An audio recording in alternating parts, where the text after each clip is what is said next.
Assalamualaikum warahmatullahi wabarakatuh. Perkenalkan, nama saya Junita Romasta Sormin.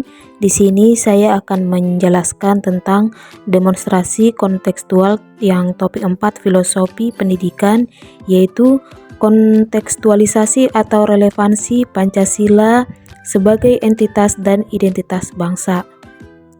Relevansi Pancasila sebagai entitas dan identitas bangsa memuat 4 poin. Yang pertama, Pancasila sebagai entitas dan identitas bangsa. Yang kedua, Pancasila sebagai fondasi pendidikan Indonesia. Yang ketiga, profil pelajar Pancasila.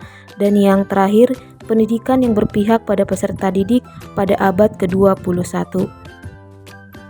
Pancasila sebagai entitas dan identitas bangsa. Entitas bangsa. Entitas merupakan dasar ideologis dan sebagai pedoman hidup bangsa yang mencerminkan karakteristik unik dan landasan negara yang mencangkup aspek politik, ekonomi, sosial budaya dengan melibatkan tanggung jawab kolektif warga negara dalam menjaga, menghormati, dan mengamalkan nilai-nilai luhur Pancasila. Identitas bangsa. Pancasila sebagai jati diri bangsa Indonesia, sebagai dasar negara yang menjunjung tinggi kebinekaan, suku, agama, ras, dan golongan, serta sebagai bangsa besar dan majemuk yang memiliki ciri khas yang berbeda dengan bangsa lain dan tetap mengakar pada nilai-nilai dasar yang membangun kekuatan dan karakter bangsa. Pancasila sebagai fondasi pendidikan Indonesia. Dalam hal ini kita memaknai dan menghayati nilai-nilai Pancasila dalam konteks pendidikan di sekolah maupun nasional.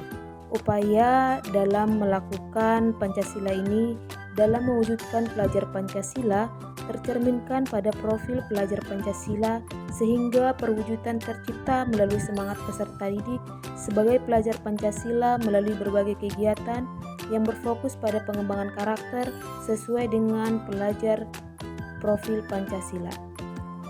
Profil pelajar Pancasila merupakan salah satu indikator kesuksesan kurikulum merdeka, tentunya menjadi bagian penting dalam proses pembelajaran.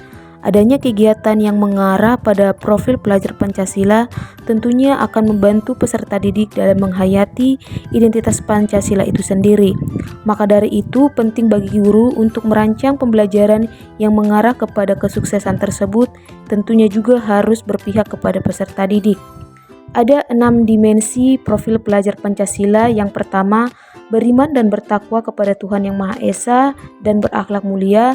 Yang kedua, mandiri. Ketiga, gotong royong. Yang keempat, berkebinekaan. Yang kelima, bernalar kritis. Dan yang keenam, kreatif. Perwujudan profil pelajar Pancasila pada pendidikan yang berpihak pada peserta didik pada abad yang ke-21. Perwujudan profil pelajar Pancasila ini memuat ke-6 dimensi.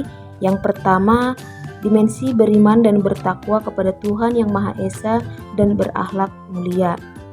Pada dimensi ini, aksi nyata yang dapat dilakukan adalah membiasakan peserta didik untuk beribadah sesuai dengan agama masing-masing, kemudian berdoa sebelum dan sesudah proses pembelajaran, dan menanamkan nilai-nilai baik kepada peserta didik seperti menghormati teman, guru, atau teman yang berbeda agama dan menunjukkan sifat toleransi. Kemudian pada dimensi yang kedua, dimensi berkebinekaan global, aksi nyata yang dapat dilakukan adalah memasukkan unsur-unsur kearifan lokal dalam pembelajaran dan memperingati hari besar nasional seperti memakai baju adat pada saat hari peringatan Sumpah Pemuda.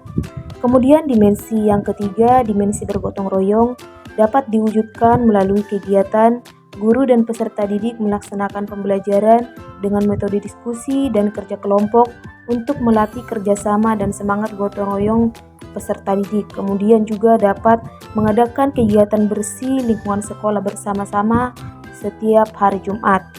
Kemudian pada dimensi yang keempat, dimensi bernalar kritis. Pada dimensi bernalar kritis dapat diwujudkan dalam kegiatan, yaitu guru memberikan tugas kepada peserta didik yang mampu mengasah kemampuan berpikir kritis mereka seperti meminta pendapat peserta didik terkait dengan kejadian nyata yang berhubungan dengan materi yang sedang dipelajari. Kemudian juga guru dapat memberikan pembelajaran menggunakan model pembelajaran yang berbasis masalah, memberikan kesempatan peserta didik untuk mengambil keputusan serta membiasakan peserta didik dalam mengambil keputusan di dalam menyelesaikan masalah.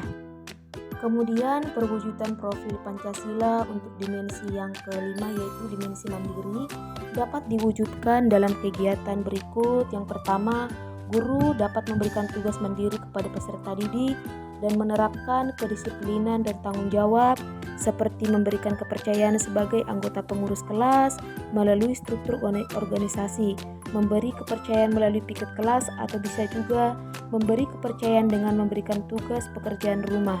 Hal ini dapat terwujud dengan baik, maka guru perlu memberikan kepercayaan kepada peserta didik serta memberikan motivasi dan semangat untuk mengatakan bahwa peserta didik tersebut pasti bisa melakukannya. Kemudian untuk dimensi yang terakhir yang keenam yaitu dimensi kreatif dapat diwujudkan dalam kegiatan berikut, yaitu guru memberikan tugas kepada peserta didik yang mampu mengasah kemampuan berpikir kreatif peserta didik. Contoh, peserta didik memanfaatkan bahan bekas untuk membuat karya tangan. Kemudian juga memberikan wadah kepada peserta didik untuk menyalurkan minat dan bakat melalui program sekolah, mengajak mereka untuk berinovasi, serta membuat mereka menghasilkan karya khas yang mereka ciptakan sendiri. Baiklah, demikian pemaparan saya terkait tentang kontekstualisasi atau relevansi Pancasila sebagai entitas dan identitas bangsa yang memuat keempat poin tersebut. Semoga apa yang saya paparkan dan saya ungkapkan dapat berguna, dan apabila ada kesalahan pada saat penyampaian, saya mohon maaf dan saya mengucapkan terima kasih. Wassalamualaikum warahmatullahi wabarakatuh.